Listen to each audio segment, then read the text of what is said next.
To get started, in case, like you said, some of you, this is your first time, so how I kind of break this down is thank you for RSVPing, submitting your questions for them. Based on those questions, we come up with some topics, and I have questions specifically for each of the panelists, but I'm sure you guys will have feedback for each other's answers, so feel free to jump in and share your ideas as well. So the first topic of the day is market outlook and business best practices. And the first question is for you, Matt. What are you doing to dominate this year? Do you plan that in January or prior to? And how do you set up January to win the rest of the year? So we always plan, I'll ignore that.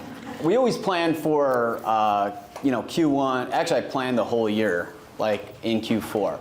Because Q4 is always going to be slower than Q1, Q2, throughout. And I'm sure some others will be like, I had a great Q4, like great, like I get it, but Q4 is never anywhere as busy as Q1. Like, it goes from 6 to midnight once January 2nd hits. And if you're not prepared, like you're kind of fucked, to be honest with you, right? Because like you're losing behind. Like I love people who go on vacation, like January 2nd to the 8th. I'm like, all right, well, like you're starting a year behind because you should have already been planning. So what we do is in Q4 we look for what our weaknesses were in 2025, right? So I was like, okay, what did we do wrong? Like what could we do better on? We go back through, we look at all the listing appointments we lost.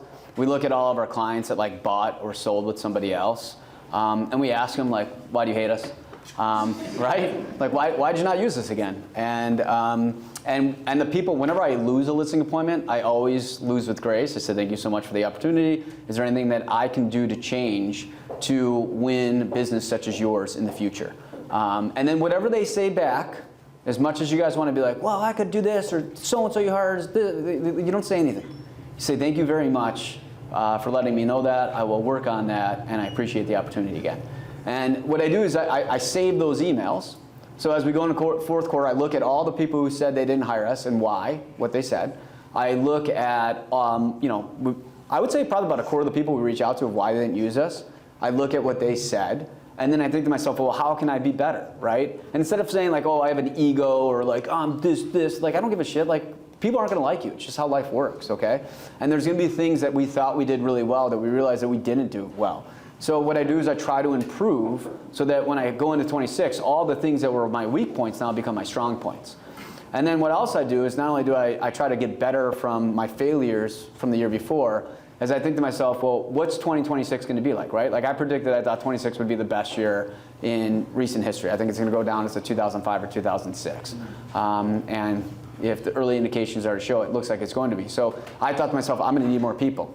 I can't handle the business we're going to have. If we're going to do 20% more, I can't do 20% more with 6 or 7 guys. We got to grow the people. So we added people onto the team, had them trained and ready to go. When Jan 2nd hits, these people are ready. They're soldiers falling in. They know the systems. We're not hiring after we're already really busy and be like, all right, well, we will figure it out on the fly and let's see how this goes. Like we've already planned and prepared for it. And then lastly, I gave myself an admin hit because I knew one of our biggest problems, I would say, is that like we get, and I'm sure everybody in here knows it, like during high season, so pretty much now to like the end of April, you get a lot of buyers that make these requests to see like a property at like 9 a.m. It's like Saturday night, they send you a list of like 6 properties. It's 10 o'clock at night. They're like, hey, I want to get in these 6 at 9 a.m. And you're like, fuck, man, that's fine. Now, I don't go out, I don't do anything, I'm just home, so like I can take care of it. But also my assistants, they get kind of burnt out when I'm like, hey, get off like whatever bar you're at, get your laptop open and set this up, See, Emily, you're so lucky. Yeah. Well, Emily wouldn't last if you didn't pick up your laptop, okay? But what I did is I decided for the first time to do some VA work. So we hired some virtual assistants there in the Philippines, and it's like, well, 9 a.m. here is like 9 a.m. or 9 p.m. here is not 9 p.m. there. So it's like, now I have somebody that can set up stuff that doesn't need like a ton of like, I'm not going to say like, it's just logistics to be done to help us out during high season so that we could take advantage of every opportunity. Because as much as all of us, or somebody out there is like, well, I would never answer my email. Great, you won't, but guess what? There's like 25% of buyers who are like, screw you, I'll just hire somebody else, and they'll do it. And like that's how people act these days. So the reality is I looked at all that and I planned that in Q4 so that I could take advantage of the front part of the year. And people are like, well, how do you always crush January? It's like, I crush January because like I plan for January in September, October, November. Like this is just like, we're just like cruise control at this point. And then from January on is I plan the rest of the year. So right now, I'm doing on average about 10 buyer consultations a day. That's not a joke, about 10 a day. And so many of my clients are like, I want an April, they have an April-May lease, right? And they're all saying the same thing, April-May lease. A lot of them are like, I don't want to get a multiple bid though. It's like, well, fuck it. Good luck, dude. Like, that's not the time of year. How about this? It's January now. See if you could get your lease extended till August or October, right? Do that now. Get that secured. Let's get through crazy season. Let's get through waiting in line like a club to get into a property. And then let's pick this back up again in July when there's not a line to get in. And then we'll buy in October, right? So when everybody's like, man, how do you guys still have a great month in October and November? It's like, because what I did is if I'm meeting 10 people a day, I'm punting 3 or 4 of those to the back half of the year. And now I'm setting up myself for success for the rest of the year. And then with listings, I don't know about you guys, but you get a lot of listing appointments right now. And a lot of sellers are like, well, when do you want to sell? Every seller I talk to, okay, and I represented most sellers last year in Chicago, so I can say this with a fact, is that every seller I talk to say, I think the best time to sell, because I love playing this exercise. When do you think the best time to sell is? They all say the same thing. End of spring, beginning of summer. I'm like, wrong, right? Like pick a month. And everybody always says like April or May or June. That's what they always say. Best time to sell is January, February, right? Because you have the lowest amount of inventory and you have the highest amount of demand. If everybody thinks left, you look right. So what I do is I push all those sellers. I'm like, we got to get this on the market now. We got to get on the market, and we're going to go a little bit under ask price, what it's worth, and we're going to blow this thing on the fucking water, you know? And so that's why, again, why we crush January, February so much is because I'm setting these people up. I'm setting their expectations. Because here's the thing. A lot of you guys are like, and I meet with them, they're like, my reels are, you know, the other guy I interviewed said, listen, June. It's like, okay, come June 1st, we hit the summer shift. We lost 50% of demand. We gained 50% more inventory. Guess what? That place that we could have got $950 for, now we're selling for $9.25. You know? So it's understanding, mapping out the year as a whole. So in the fourth quarter, I sit there and I look at the map of it like a war, and I say, like, how am I going to plan this battle so that I can dominate 2026? I don't just like wake up and be like, oh, it's fucking, all right, it's 2026, let's go. Like, okay. I'm planning this, and I'm planning it always behind. And halfway through the year, I'm going to start planning 27. And that's how it works. And that's how I set myself up for success. Awesome. I feel like Matt kind of answered this next question, but I want to hear from you, Jill. How are you setting buyers up for success right now? I know he kind of talked about advocating for people to wait, but people that are active right now, how are you being competitive in multiple offers? Yes, sure. So, thanks for having me, by the way. Yeah. Happy to be here. Your hair looks great, by the way. I mean, she's dead. So I said her hair looks great. Thank you. It's a different color, red, but Is it red? It looks brown to me. that's got some red in it. It's like Can we you need to also drink move that from your microphone? There's something like hanging from your microphone. My OCD. Yes, thank you. Okay. Perfect. The details, Matt. I'm not stuck in my hand. Okay, so what was the question? What are you doing to help buyers win a competitive offer, besides asking them to wait like Matt is? Yes, we're not asking people to wait. It's interesting right now because we have buyers that are from last season still. We have a good chunk of buyers that we didn't get under contract in Q4 for 25, so we've got all of those people that are extremely anxious to get something accomplished. And then, of course, like Matt said, there's really not a lot of trends in my business, except January is always super, super busy. And we're always traveling for December and the holidays, and come the beginning of January, and it's literally just the floodgates are open every single year. So we have a lot of buyers that I think are talking to. My mouth is so dry. I broke dry January last night, and I'm a little hungover on accident. So It's 2 weeks in, and you gave up on your resolution already. Just want to point that out. well, I had an impromptu date night, so. Okay, so the biggest thing with buyers right now and getting them prepped for this multiple offer chaos is really coaching them how to behave from the jump, okay? So we know that if they're buying anywhere except for downtown, there's a circus right now, okay? And it's probably worse than we've seen in the last several years. So buyers need to come to open houses, go to the showings, and make an impression on the listing agent. So we're coaching our buyers to start this multiple offer process from the jump, as far as maybe dressing up a little bit, going up to the listing agent, shaking their hand, and just coming off as really warm, good, easy, rational, fair, nice people, so that when there is multiple offers, the listing agent remembers who your buyers are. So that's number one. We're coaching buyers to be on their best behavior, if you will, during the showing and be as wholesome as possible. Okay. Then we're talking to the buyers about expectation, right? And the fact that a lot of times pricing right now is more of a suggestion or a starting point, but really it's really strategy, right? We're playing into the strategy of pricing it a little bit below market so that it has the power to go far over. So we're coaching buyers on the pricing strategy of where it's at and where we actually think things are going to trade, and making sure to have those conversations up front so that they are really aware of the market and what's happening. And then I think as far as the multiple offer goes, it's really about creating a very conducive offer. You know, you got to be able to pay the price, and I think buyers need to understand that, yes, most of the time, price is the most paramount thing that a seller is looking for, right? Especially if it's a seller who's savvy, who has a good agent, and they know that they have leverage in most neighborhoods in Chicago right now.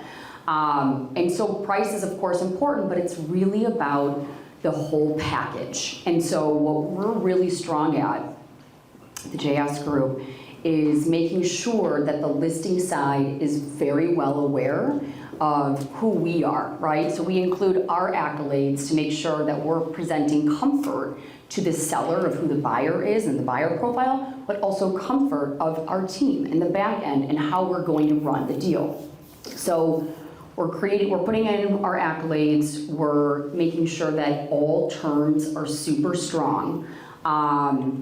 And again, it's not just price, you know, it's earnest money and process and timing and understanding the seller, understanding what they want as far as timing perspective, understanding where they're going, and trying to get creative and trying to do whatever we can to make that seller have an easier time, because we know that every single offer, if there's going to be 5, 10, 15 offers, every single offer is going to be above asking. Every single offer is going to be as is. Every single offer is going to have either an appraisal waiver or cash, completely waiving the mortgage contingency. We know this, right? So we're really trying to be super crispy and creative. I don't know, Matt, you've seen a bunch of offers from our office lately, and we've somehow managed to get deals done. Mediocre at by best. our differences. So, I mean, tell the crowd how great my office is. Here's one thing I will say that, but you're talking on, and you know, I think a lot of us, she touched on buyers, but just to touch on for agents, what you guys can do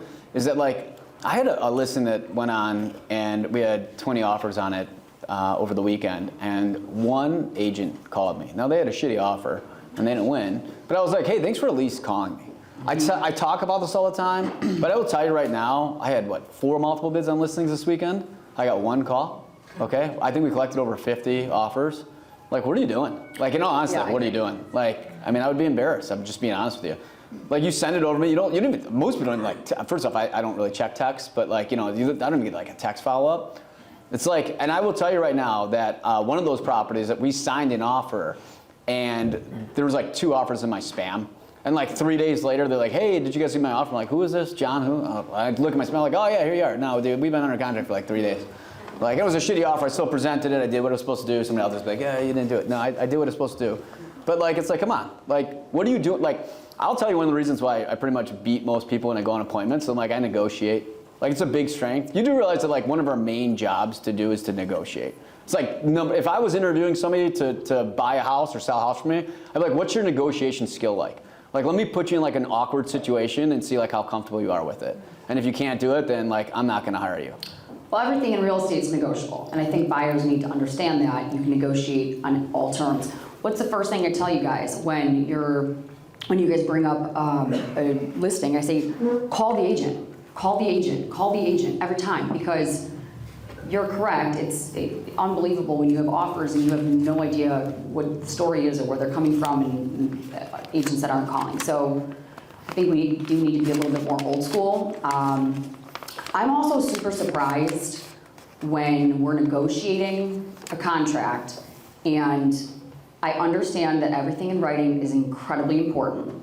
And I am a very big fan of putting things in writing after you have conversations with people. Key, after you have the conversation. So I think it's kind of crazy that there's a lot of agents out there that won't answer a phone call. Like, they will literally try to negotiate a multi-million-dollar sale via text. And so I think picking up the phone, it sounds You just call from different numbers then. Yeah. That's right, that's exactly right, yeah. We have like, we'll like Russian roulette. Who's got their phone out? Let's go. You can't be in this business and not answer the phone. Right. Like, you gotta be comfortable doing it. Yeah, so I think that needs to change. People need to get on the phone more. Cool. How often do your terms change after a conversation happens? Like, are you often? Often, for sure. Like almost every time, probably, right? For sure. I think you understand the full picture so much better. And I want to know, like, what's going on? How many offers are you expecting? What are people saying? What are you seeing? What do your sellers want? You know, what's going to get it done? What are you looking for? Because at the end of the day, a lot of times sellers are relying on us as a listing agent to help them maneuver and navigate and choose which offer to go with. And they look at you and say, well, what would you do? And it's like, well. But that's correct though, what you said there, is that the fact that, like, I mean, I'll choose a lower offer for a stronger agent every time. Oh, like people yeah. will be like, well, what do you think? Like, would you take this? I'm like, I've never heard of this other guy. I've called, do you know how many times I have to call the highest offer? Like, I'm trying to find the highest offer. Like, I'm begging to find you and you won't pick up your phone. Like, this is like outrageous. And then my seller's like, well, should we take theirs? I'm like, dude, I know it's $10,000, but if I can't get a hold of them now to tell them they won, like, do you think this is gonna go good if, like, let's say there's like an inspection item and they need to get the anti-tip bracket for the stove and like they want $1,000 credit for it? Like, do you think that's gonna go well for us? Because like that's the type of agent we're dealing with. $1,000 credit for an anti-tip bracket in the stove. So like, let's just go with less money. Everything. I mean, but that's what I'm saying. It's like, for you guys out there, like, you know, do something. Fight for your client. Tell me why we should choose you, or at least tell me how it's gonna be easier. Like, it's ridiculous. And we really try to, like, humanize the offer, right? Like, when I get an offer in my inbox and I'm on the list side, I have no idea who these people are. I have no idea what's going on. Half the agents, they literally will just throw a PDF at me and say, attached. And I'm like, when we present our offer, it's in my cover letter. Like, I spend an hour on my cover letter of just trying to adequately create something that, yeah, you're the PDF attached guy. We know that. And I call up, let's go. Lowercase a. I'm not. I'm like, let me tell you There's like everything. spelling errors and they're like, pick up your fucking phone, let's go. We got shit to do. She's got color codes on there, she's using highlighters. Our offers are really pretty. Okay. It's because she's a woman. Yeah, and She's got nice hair today. Look at that. Yeah. That's a detail. You're really into my hair. I'm saying, looks good. I mean, my husband is front row. I'll give it a compliment. Anywho, so what you totally got me distracted. What was I talking about? I think, No, I think we got it. It was I think we got it. relevant. It was Okay. relevant. Let's move on. no, it was really, oh, go ahead. It was relevant. My beautiful cover letters. So we humanize the offer, and I reference the buyer's name a couple times in the email. And we don't go against fair housing. We do attach a letter to the seller. And I know, because I've talked to the agent on the phone, what's going on. So if there's like a nasty divorce, and I have clients that are creating this letter about how they're gonna have this wonderful life together, that's not gonna sit well, right? So we try to play up to what's happening behind the scenes, and you can't attach a photo, of course, but we try to explain who these people are and how long they've been looking, and they know the neighborhood and they love this, and it helps. Yeah. Perfect. Okay, one tangible question before we talk about the topic today, which is scaling hiring. But I think this is a good one. So just 2 seconds. What is the best ROI that you found to get referrals from your sphere and past clients? Who would you like to answer that? You. Oh. Both of you, actually. Yeah. I always say, if you're just starting and let's say you have $1,000 that you can spend on your business, right? And I also think that when you're just starting, the mindset should be every time that you're getting a paycheck, 50% should go into a totally separate account so that you've got money to pay taxes, because the IRS is real and you need to remember that as real estate agents. But also so that you can just invest money back into your business. So I would say like the first couple years in the business, I know I'm derailing a little bit, but the first couple years in the business, and I know Matt always says this too, you should really treat it like school and learning as much as you can and be a sponge and soak it up and just literally be obsessed with knowledge and detail and information, but also just reinvesting into the business. So you should like live, even if you're making good money year one or making a big paycheck, you should still be living super tight so that you can spend money on your business. So if you have $1,000, let's say, to be able to invest into your business, instead of sending out 2 postcard campaign mailers that is gonna do nothing, I would take that money, I would have 10 fancy lunches with people who already know you and love you and trust you, and spend money on those people and create a top dog list of everybody that you think has the power to refer you, whether it's a friend, a client, the person doing your hair, whatever, and pay super, super close attention and go deep versus wide. So I think the best return is, instead of trying to market to the masses, really just go deep into the area you want to be, the buyer pool you want to be exposed to, people who are already in your circle of influence. What about you, Matt? I don't really think you need to spend a lot of money to do something. I think you just have to figure out who you are. And then once you figure that out, like you just, run with that, right? So like if you're a guy that's really good at talking with people and like you're good at networking, like just go to like networking events. And that's free. Or like if you're really good at social media, like there's a lot of younger people that are really good at like making cool videos, like just do that. Like it doesn't cost any money. Like just figure out whatever that one thing is that does for you, that works. Like, for me, I don't want to do a big party. I don't want to see people. I don't want to like go out drinking with people. I don't want to do any of that. You just want to be in your basement drinking alone in your wine. Yeah, in the dark. But my point is like you just have to figure out who you are as a person. I think everybody tries to do what they see, and they don't really like look inwards, So like I would just really concentrate and write down like what your really strengths are, and then just try to concentrate on that. Perfect. Okay, meat and potatoes of this conversation, which is scaling smart hiring and structuring a team. My first question is for Jill. So I wanted you to kind of think back to when you were brand new. I'm going to say when you were doing about 5 million, which I know isn't brand new, but how did you scale? I was never doing 5. I started at 11 years old. Okay. I wanted that Rolex. How did you scale from 11 million to 20, 20 to 50, 50 to 70? Yeah. I guess my particular question is, what is the best hire that you made to allow you to get there? Yeah, so I guess kind of a good segue, you said understanding what it is you're good at. Mm-hmm. And I think the big thing is understanding where you suck. And that is something that I'm very good at. I'm very self-aware as a person.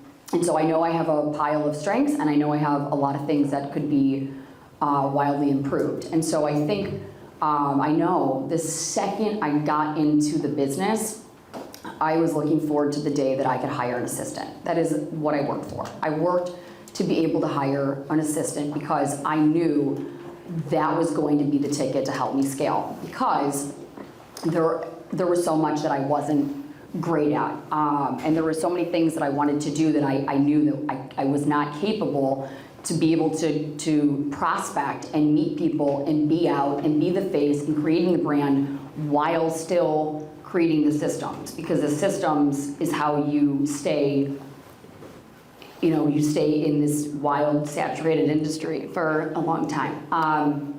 So I think for me, it was, like Barbara Corcoran always says, to hire before you're ready.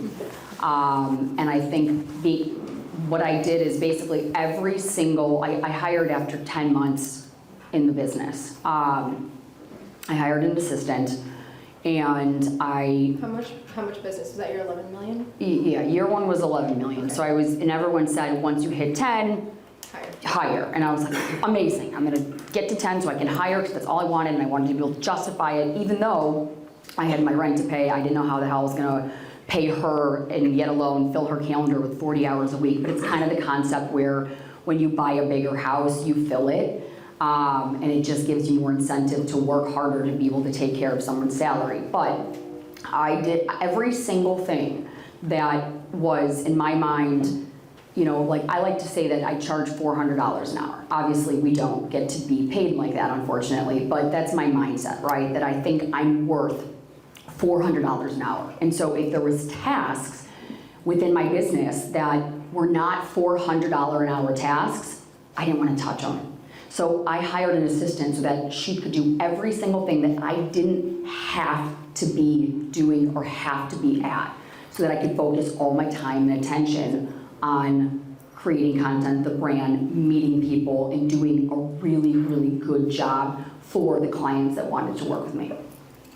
I know this isn't on scripts, but where did $11 million of business come from the first year? Like, to the one who's sitting in this audience, like, how did you do that? Before I answer that, I do also want to say though, one of the biggest changes for my business actually happened 2.5 years ago, right? Yeah. Yeah, I think We hired Jordan Pringle and with the Go Halo group. So I had my assistant she was wearing so many hats. And I separated it, what was it, 2.5, 3 years ago? 3 years ago. It was at least 3 at this point, I don't know. So I hired Jordan as a transaction manager. And so I had an assistant who was doing everything. And then a transaction person who was literally just doing contract to close, and that was very pivotal to be able to get a contract, pass it off, and know that it was in good hands. Okay, 11 million year one. There was no secret sauce. I'm from Detroit. Go Lions. Thanks for your coach, by the way. Matt, I'm just saying. that crosses the line. Detroit's not a real city anyway, so it doesn't matter. Oh my. Matt, I mean, who thinks of Detroit's like, oh, that's a great city? is ever gonna wanna see me slap a bitch? Okay. It's like a pass-through city. Detroit is amazing and is why okay, let's keep going. Okay, I like when they show the pictures, like who won the war, and they show Detroit, you know? Go ahead, 11 million. Okay. What do we got? 11 million.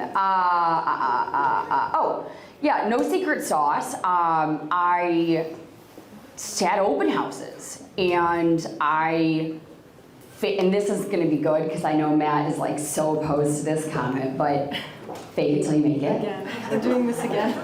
Yeah, and I would walk into every single situation like I freaking owned the place and that I knew everything, and I did not. I did not. But fake it till you make it. Open houses. I got a developer to take a chance on me, and I literally did not even know how to operate the MLS. He gave me 2 luxury listings in Lincoln Park. I sat at those listings for 9 months, every single weekend, met buyers.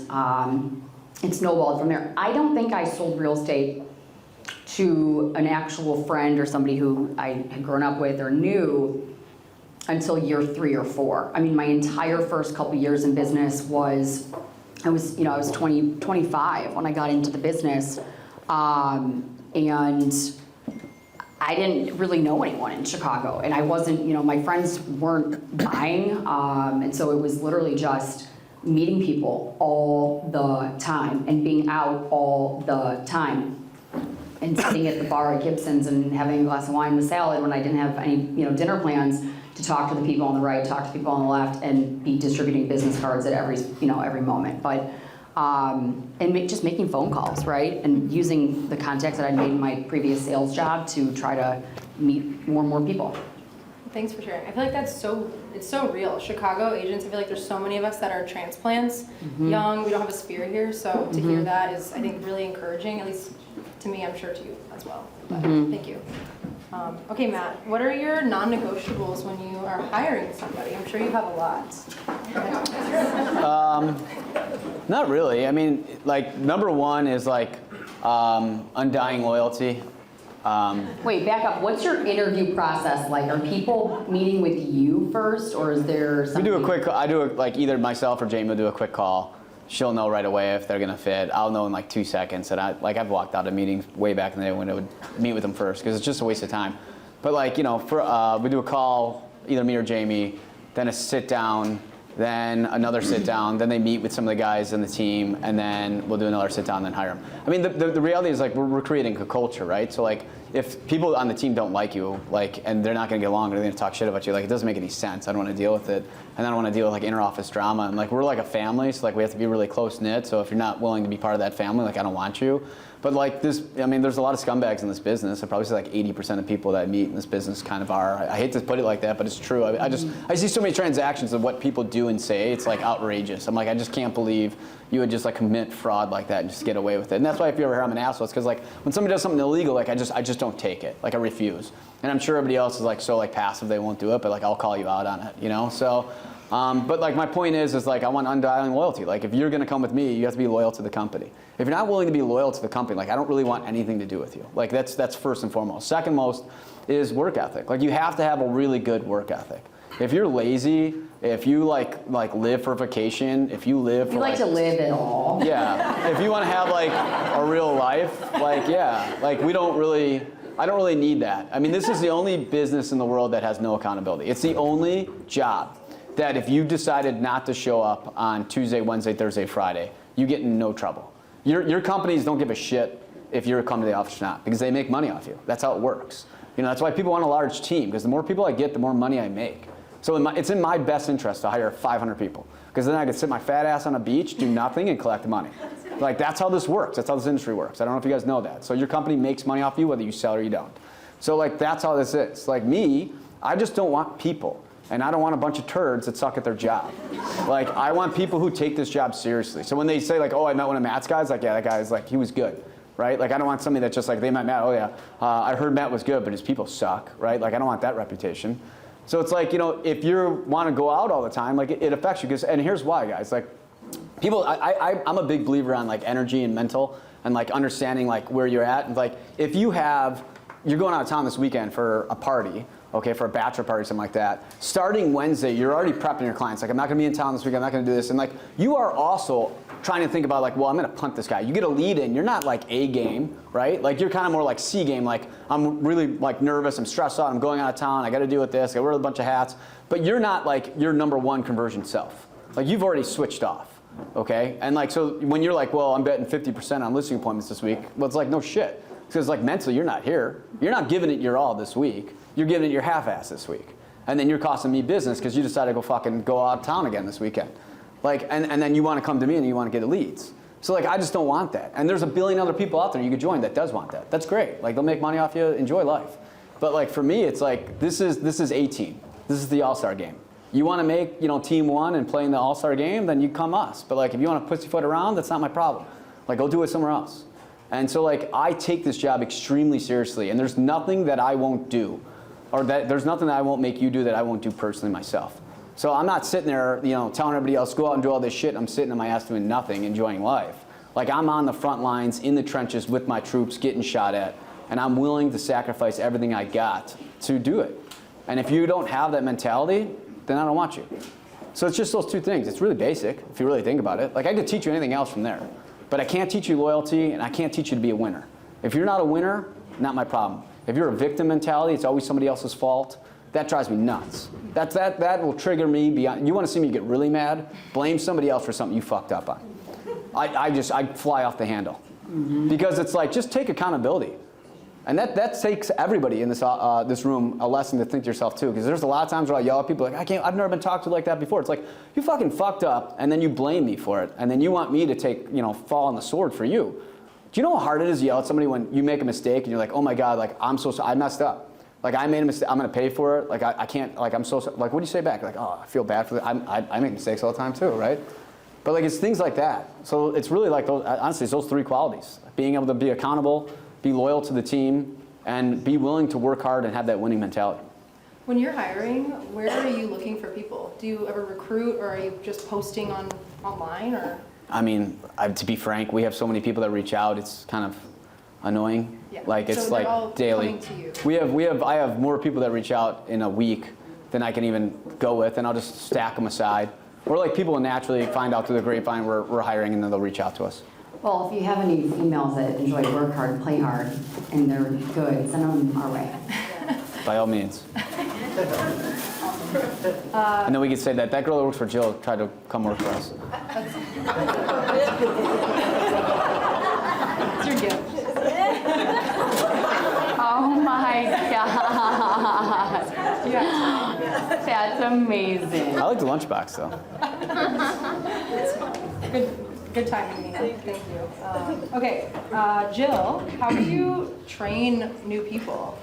What is your advice for someone who's ready to hire but overwhelmed by the thought of having to train a new person on their team? Yeah, they should have hired yesterday. I think that one thing that I regret not doing from year one is creating like a manual, right? And having my assistant create a manual of how every single thing is done, so that if that assistant doesn't work out, you already have it in play for the next person and you're not reinventing the wheel.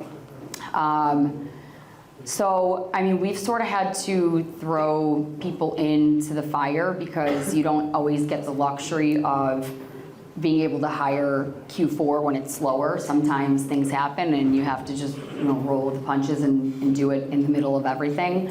As far as training goes, and the admin side, I've been fortunate. I've had really, really amazing support staff that have, I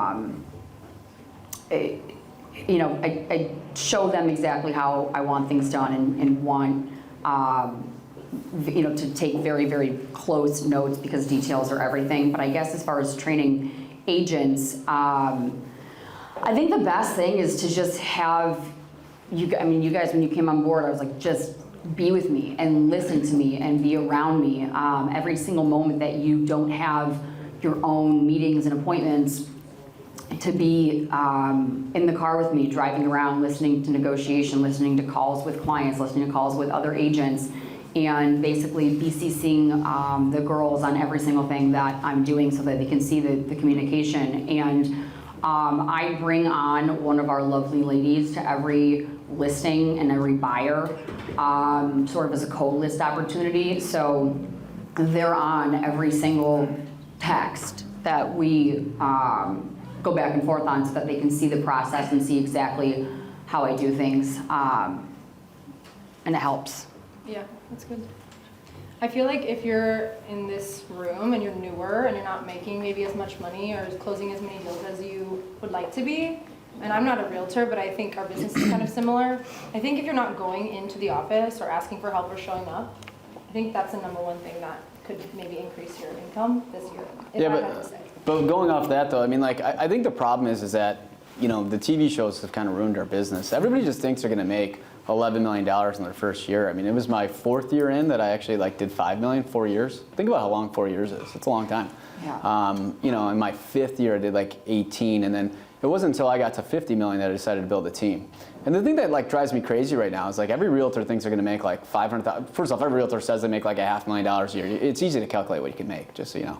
And my point is that and that's why fake it till they make it drives me nuts, is because it tarnishes our business. That's why people hate us. If you think people don't hate you, I'll send you this one post I saw some girl say why she made fun of why we don't need realtors, and just read those comments. And then bring yourself back down to reality. That people really hate our guts. General public does not like us. Okay, yeah, you got some clients you think they do. I got a great bunch of reviews, guys. They I think we're great too. But I'll tell you, the general JOQ public doesn't, because they hire somebody that's year one in the business. They don't know what they're doing. They get lied to. They lose the amount of money that they saved up their entire life for, and then you get paid $50,000. And the problem in this industry is everybody just thinks all of a sudden oh, I got my real estate license. $500,000. Let me get my Range Rover and drive really nice cars. And then you know what the general public says? Like, fuck this guy. Like, why am I paying them that much money? Why do you guys think we got sued? Do you guys have any idea why we got sued? It's because of that. So like, why are these people making so much money? And you have to remember, the average American, I don't know if anybody actually understands this, the average American makes $55,000 a year pre-tax, okay? And these people are working 40 to 60 hours a week, day in and day out, doing the same job. And then you go on TV show and you got a girl in a hot dress making $300,000 to sit there and have brunch. I'm just saying, like, that's gonna piss people off if you're making 55 G's a year. Put yourself in somebody else's shoes. But my point is that, like, if you're a new agent, you shouldn't be going around bragging I made a bunch of money because it makes us look bad. What you should be saying is I'm poor as shit. I don't have $1 in my pocket. I'm sleeping in my parents' basement, but I'm gonna do everything I can to be the best, and I'm gonna learn this business better than anybody so that when you call me, when shit hits the fan, I can answer the question. I can tell you what's gonna happen in the marketplace. I can tell you how to market a property correctly. I can do my job, and like, you can respect me for it because you know that I actually know what I'm doing. And to me, again, one of the reasons I get mad at a lot of new agents is that, like, you come at me, you tell me you know a bunch of shit, you don't know shit, you lie about stuff, and then like you act like you put me to clean up your mess.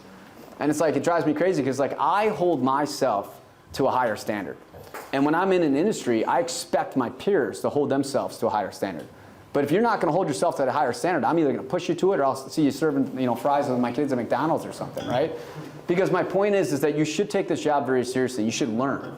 So your first 4 years in this business, you should act like this is your college education. You should think that you got $0. And just know for the next 4 years, you're going to be piss broke. And you're going to have nothing. And don't brag you got a lot of money. You don't brag you got a nice car because everybody's going to hate you for it. And your friends will hate you for it, and everybody else will hate you for it. What you should do is brag that you got shit. And you're going to work your ass off to prove that you're really good at this business. And you should go sit underneath a really big agent and just sit there, shut your mouth, and listen. And listen. Because if you're in class, you can't go to the front of the class and teach the class if you're in college. And that's what you should be doing. And my problem is that people don't take it that way. And that's why the public doesn't like us. Because they're more likely to meet somebody that doesn't know what they're doing than meet somebody that does know what they're doing. I mean, I agree, and I think in most cases, we don't make enough money.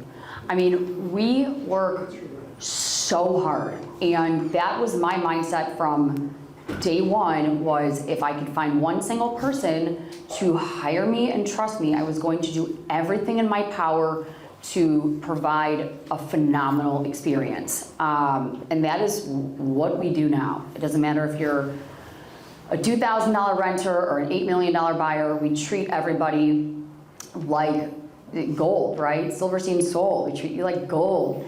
But you know what, with that though, with that commission basis, Yeah. think about this, and because I know when we talk about best practices and stuff like that, people are always going to be negotiating. If you're going to a listing appointment, you're going to see your commission get negotiated, okay? And I will tell you, a big thing that I like to talk about when people always come, because I can't tell you how many times, and there's a lot of big people that will cut them, cut. And I always say, they say like, why, you know, I have somebody that'll do it at X amount, because I'm not price fixing here with commission, okay? Just to be clear, we're on video. But what I will tell you is, like, it's funny that a lot of people will make similar types of money. And so what I do is I look at what that guy's profession is, right? So let's say he's a surgeon. The guy's a surgeon, he goes, you know, I want you to do it X percent because somebody else said they do it X percent. I said, let me ask you something.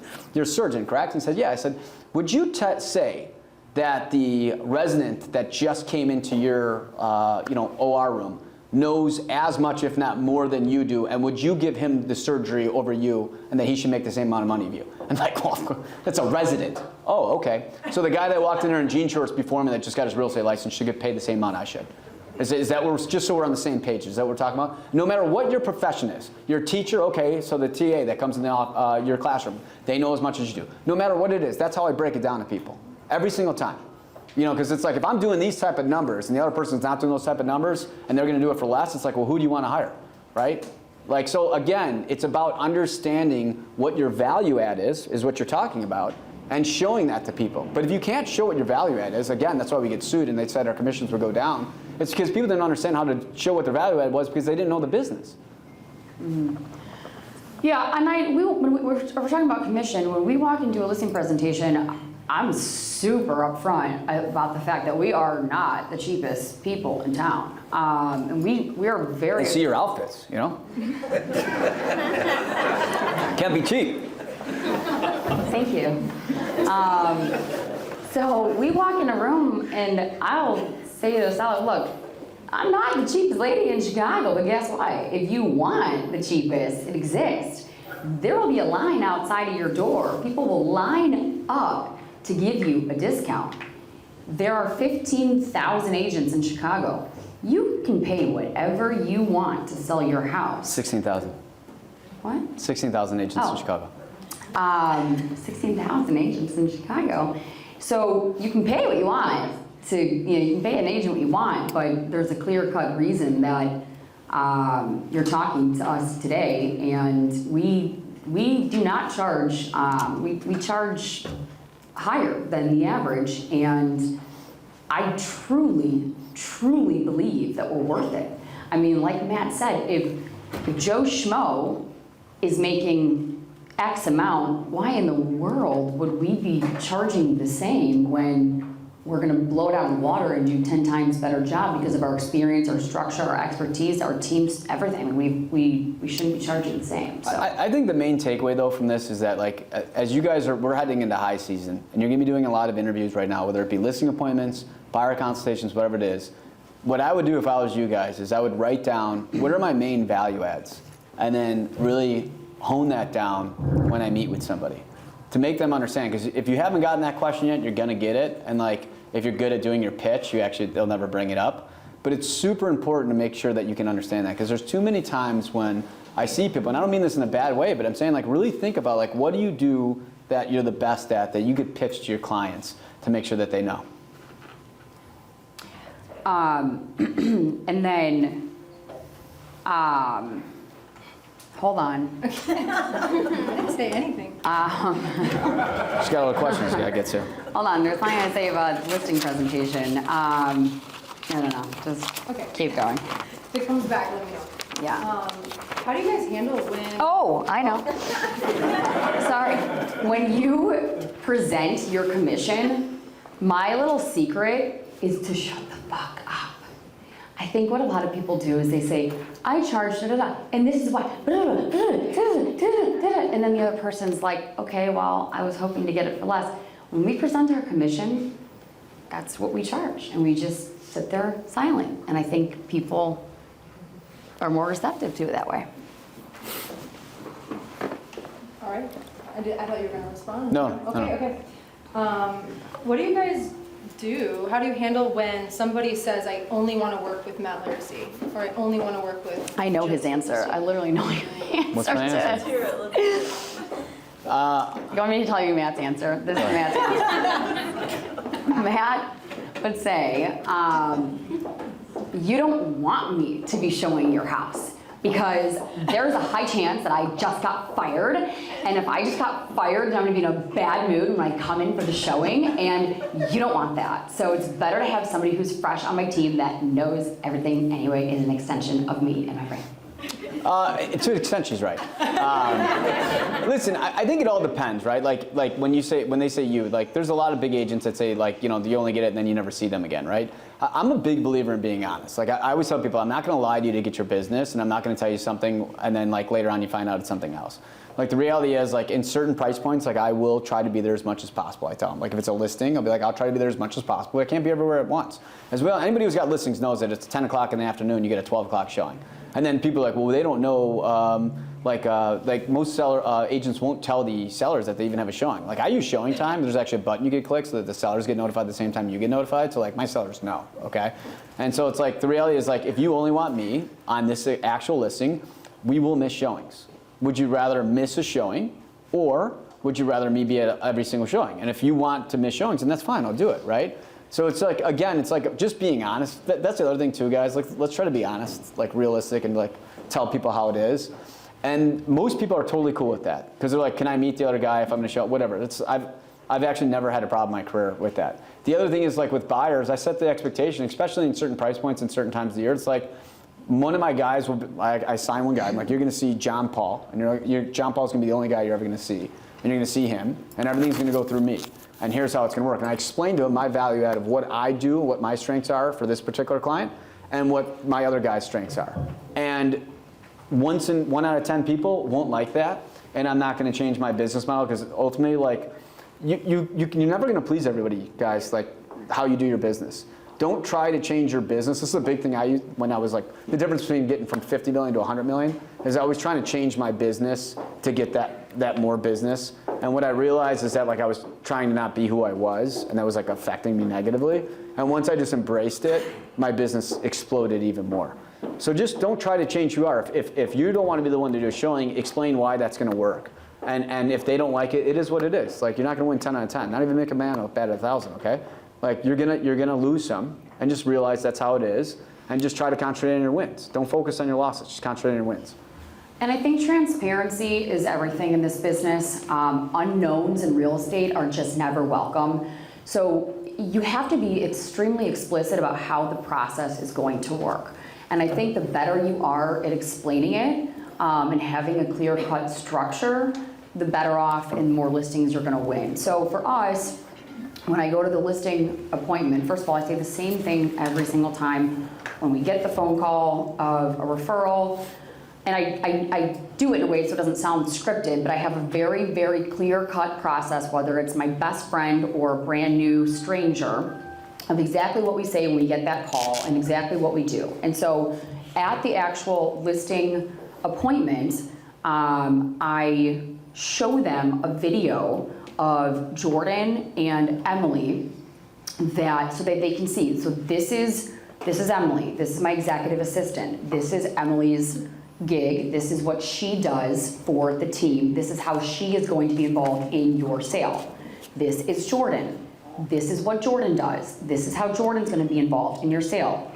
This is my role. Every single listing, it's case by case. Sometimes I'm the one that's going to show it, sometimes not, and we know that going in, so we have a clear plan to express to the seller.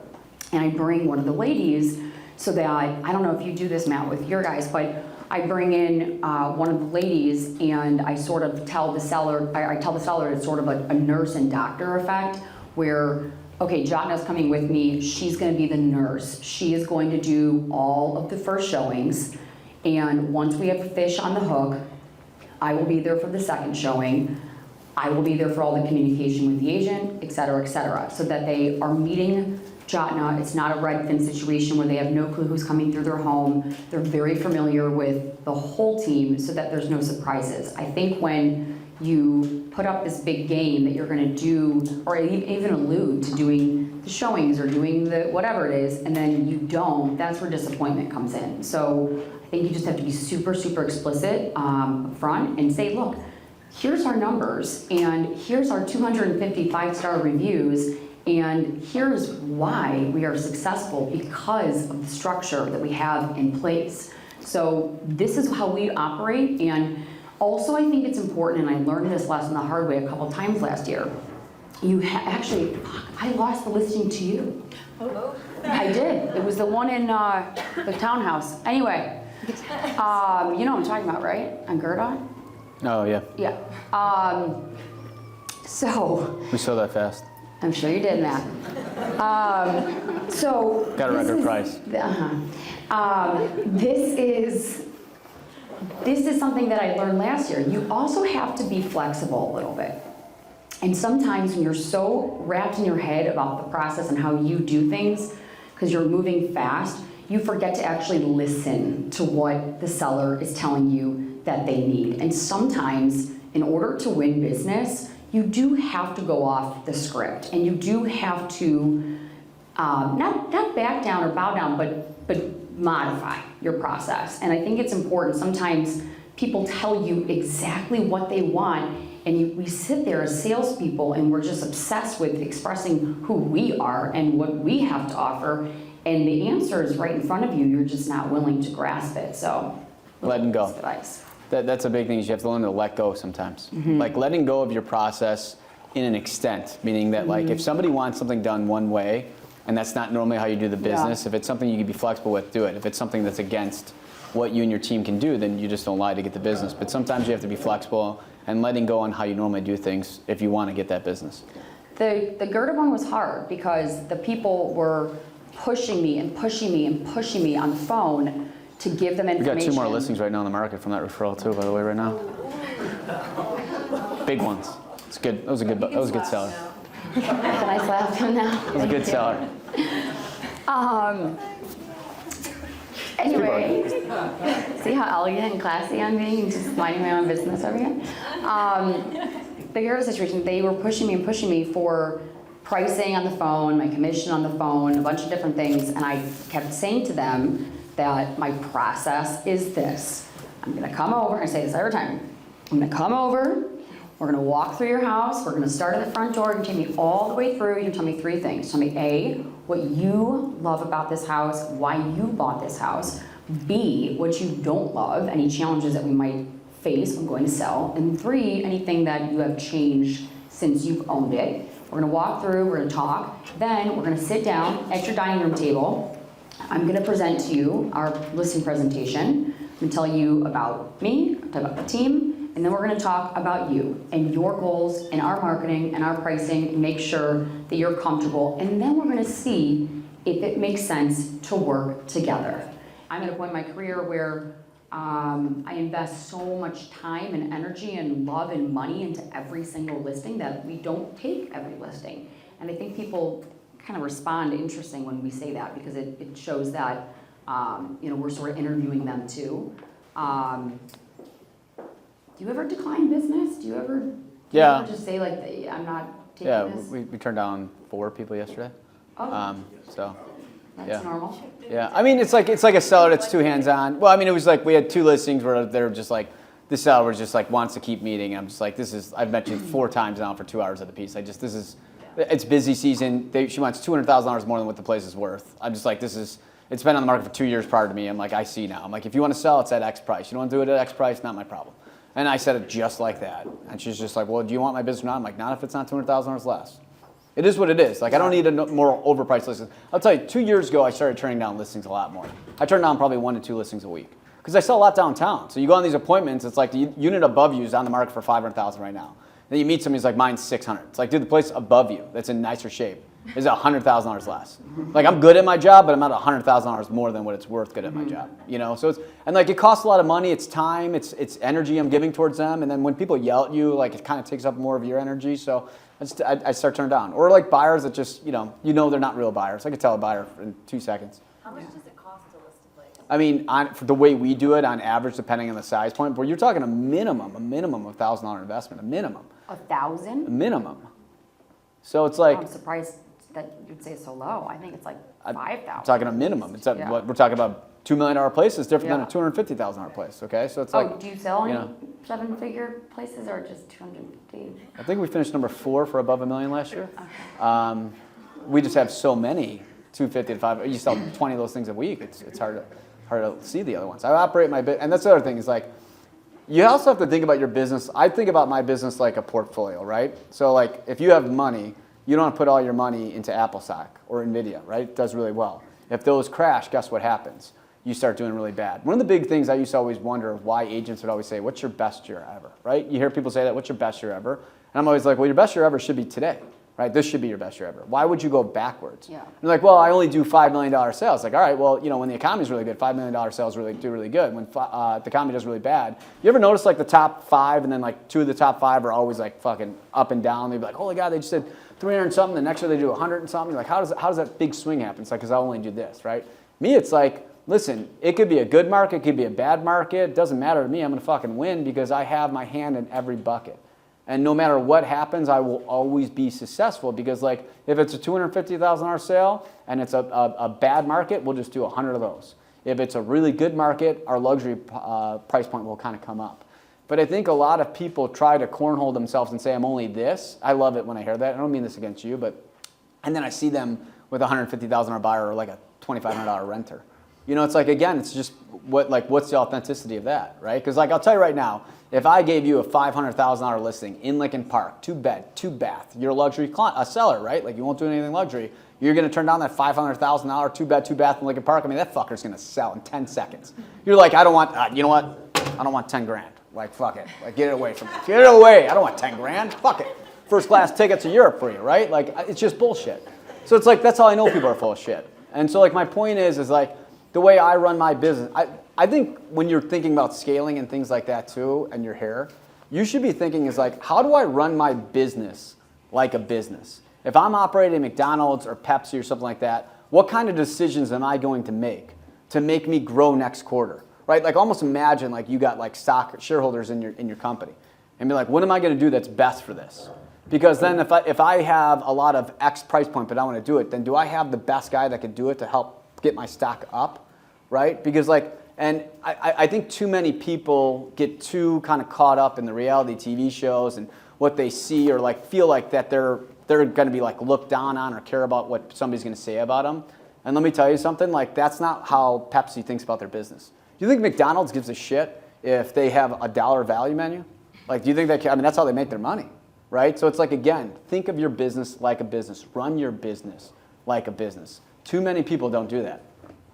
And on that note, I think part of that is really identifying when to let go with whether it's people that are in-house on your team or if it's a seller or a buyer. I think that's a really, really hard thing for most people is, you work with a buyer that is really frustrating and horrible and doesn't respect your time and value your expertise and energy over and over. And it's you want to get paid on that, and it's understandable, but at the same time, preserving your energy and your time, I think, is the most important thing.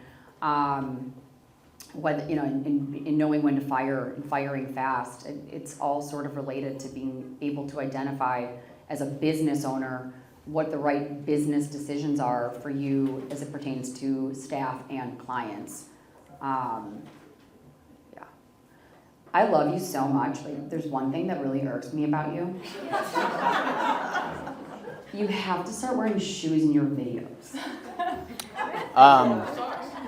I'll tell you, our number one lead source outside of Sphere of Influence last year was social media.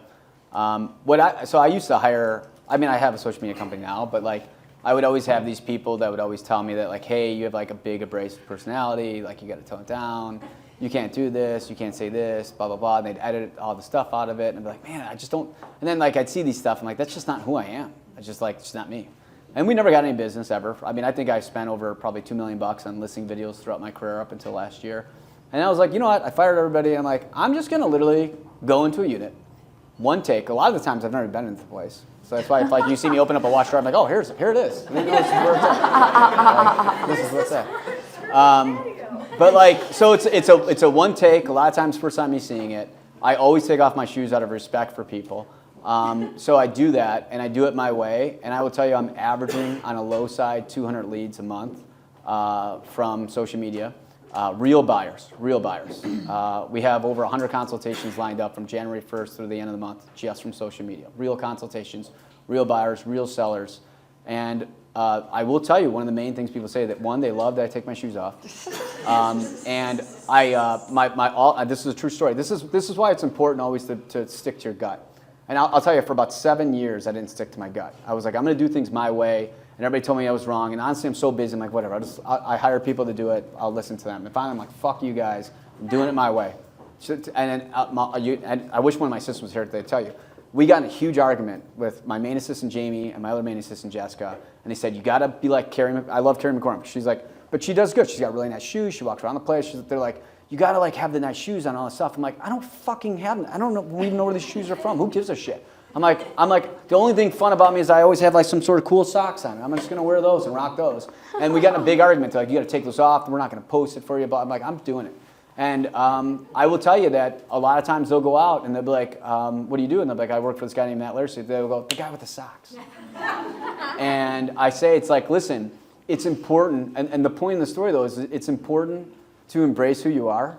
And I do that with everything I do in my career. But every now and then, I'll listen to other people. And it has, every time I've ever listened to somebody else over my own gut, it has cost me millions of dollars, millions. And anytime I do things that I want to do, I've always made money and crushed it.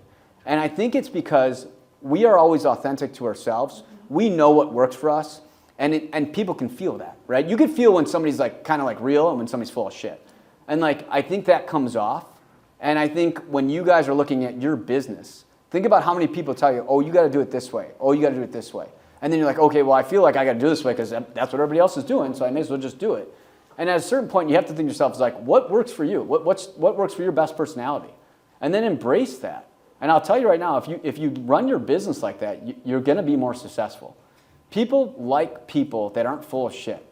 And like, if you can like own that, whatever your personality is, whether it's quiet or not quiet, or outgoing or not outgoing, or you like to do something stupid. I'll tell you, I'm getting a lot of leads because I like wine. And I'm like, I'm just gonna fucking video us drinking wine. I don't know, we're gonna get fucking hammered and see what happens, you know?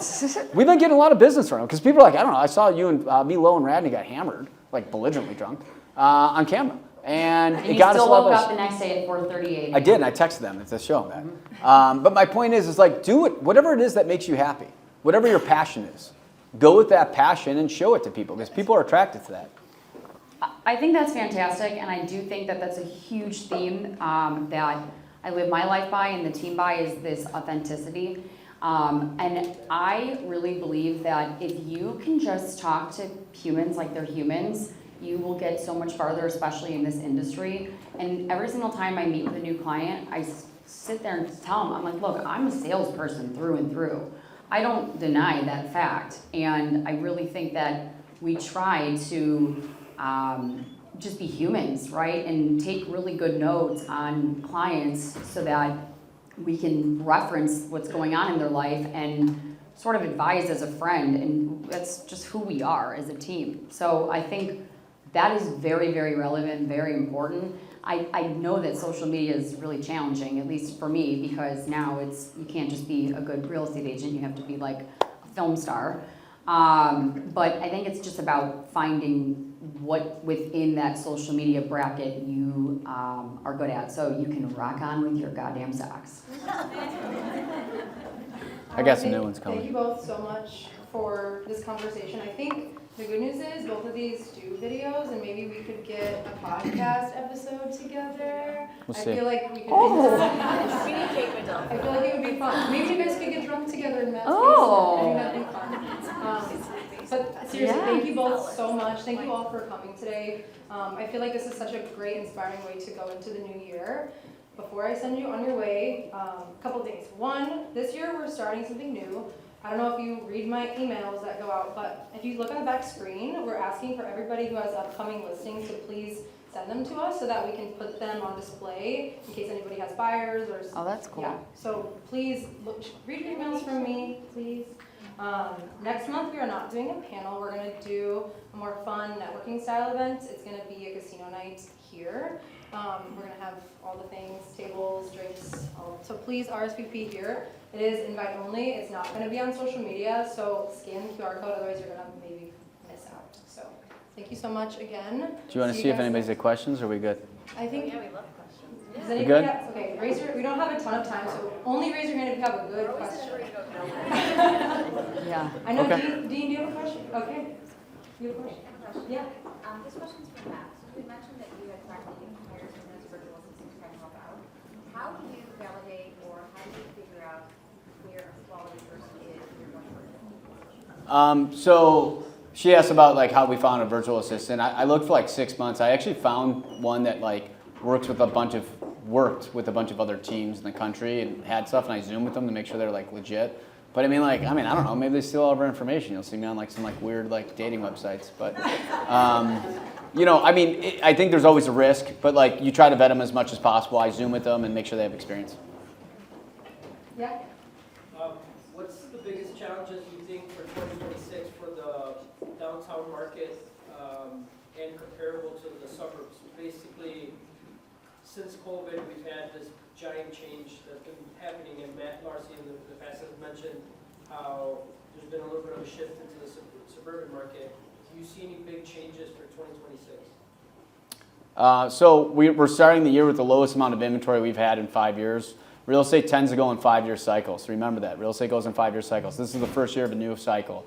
Inventory is now starting at the lowest. We have 3.8 months of inventory downtown Chicago. That's down from 24 months 5 years ago. So it shows you it's getting better. The biggest, like when we look back on this period 5 years from now, we're going to call this the Great Reset. That's what this is going to be called. So the only things that are going to be selling downtown are people who reset their prices and reset their expectations of what it takes to sell. The downtown market is being challenged because we have a lack of belief in leadership, right? What people don't understand is that in order for the city to survive, you need to have businesses, right? Have you guys noticed how taxes went up, right? My taxes went way down last year. All my places around north, they went down. All the rich neighborhoods went down, right? Because guess what? They all moved out, so our prices went down. But guess who shoulders that burden? south and west sides of the city. They went up 30, 40%, right? It's because, so that's how like the world works. Unfortunately, I'm not gonna get too political on you, but the fact is like you tax people out, the bills keep coming in, and then somebody has to pay that bill. Well, if you don't have rich people around anymore, who's gonna pay it? It's gonna be all the other people. So what's happening is we're not attracting businesses to come to the city. We need to sell the city. McDonald's was on the news, 4 days ago, talking about like how he can't get anybody to move to Chicago because nobody believes in the city anymore. That's a big problem. We've already pushed out somebody else, right? We pushed out a guy named Ken Griffin who brought in $280 million of tax revenue for the city. We're $1.1 billion in debt. Like, guess what? Every year that would go down if we had somebody in it. So the only way for the downtown market to improve, I say we're about 24 months away. February 27, we get a new mayor. Just think to yourself, like, how do you want the city to improve, right? Do you want State Street to look like a zombie wasteland, or do you want it to look like a blossoming business district? But until that happens, the suburb market's going to continue to thrive because people with kids and families, like, they don't want to be put in that environment. And if you have the money and the means and the ability to be able to move out of the city, they are doing it. And that's the honest reality. So if you ever ask anybody, why are you moving? The number one thing, one thing I do that she said that she does as well, when I go on a listening point, we say, why are you moving? It's the first question I say. If it's downtown, the number one thing they say, well, you know the city, crime. And then the news says, well, crime's down. It's like, well, don't tell it to the people who are getting raped in the alleys, right? I mean, it's happening. It sounds terrible to say it, but it's truth. Like, they just don't put that on the news. Like, you got to read CWB or something like that. So it's like, that's pushing people away. You come across that, River North at that park, there's been 3 people mugged in the last, like, 24 hours. It's nowhere on the news, right? But, like, the people who live there know it. Yeah. And then they're like, well, we're going to have a kid. It's like, well, we're going to have a kid, and this is the park we walk our dog to. Like, I'm not going to live there. I'm going to move out. So we need belief in leadership, and we need to sell the city. We need to attract businesses to come here. Businesses come here, they spend money. They start spending money, we then can take that money and give them to the people who need it. But if there's no money coming in, the bills keep coming in, and we can't give shit to anybody. And so when we look at the markets, you have to think about that when you talk about the markets. When does the market come back? Well, why would it come back? What's the light at the end of the tunnel? So until that happens, the suburb market's going to be fucking skyrocketing for at least 24 months because there's no end in sight of like how we're going to stop this bleeding downtown. And I also think the time is going to line up pretty dang well because COVID, you have all these homeowners that have 3% or less interest rate on their home. And so now we're starting to get into this cycle where we're going to start seeing people more willing to sell and fix our inventory emergency in the neighborhoods because you'll have in the next 24 months people that have the 5 and 6% rates versus all these people that are hesitant to sell because they're sitting on a 2.5% interest rate. So I think we're probably in more of a stabilized situation for the next couple of years, and then given what you're talking about and the fact that you'll have now all these people with different rate situations, it will be in a different place. Anybody else? One more question? All right. Round of applause for our. Thank you so much.